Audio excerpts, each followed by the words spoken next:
Genesis chapter 8. And Elohim remembered Noah and all the beasts and all the cattle that were with him in the ark. And Elohim made a wind to pass over the earth, and the waters subsided.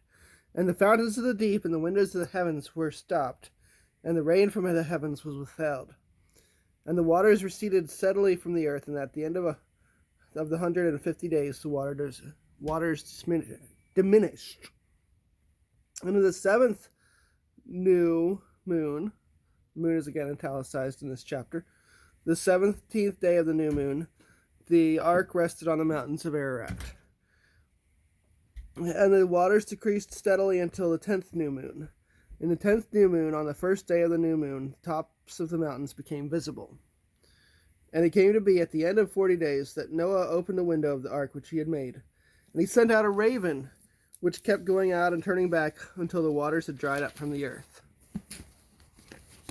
Then he sent out a dove from him to see if the waters had receded from the face of the ground. But the dove found no resting place for its feet and returned unto the ark to him, for the waters were on the face of all the earth. So he put out his hand and took it and pulled it into the ark to himself. And he waited yet another 7 days, and again he sent the dove out from the ark.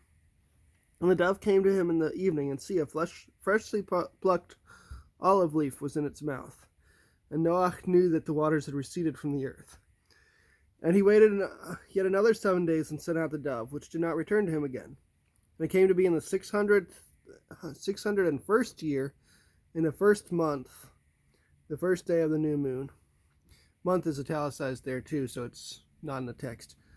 That the waters were dried up from the earth. And Noah removed the covering of the ark and looked and saw the surface of the ground was dry.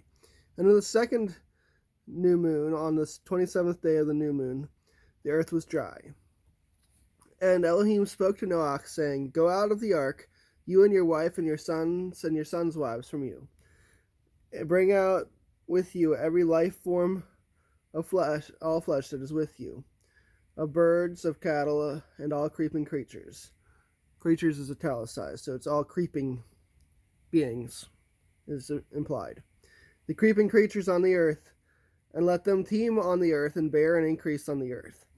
So Noah went out, and all his sons and his wife and his sons' wives with him. Every beast, every creeping creature, and every bird, whatever creeps on the earth, according to their kinds, went out of the ark. And Noah built a slaughter place to Yahweh, and took every clean beast and of every clean bird, and offered ascending offerings on the slaughter place. And Yahweh smelled a soothing fragrance. And Yahweh said in his heart, Never again shall I curse the ground because of man, although the inclination of man's heart is evil from his youth, and never again strike all living creatures as I have done.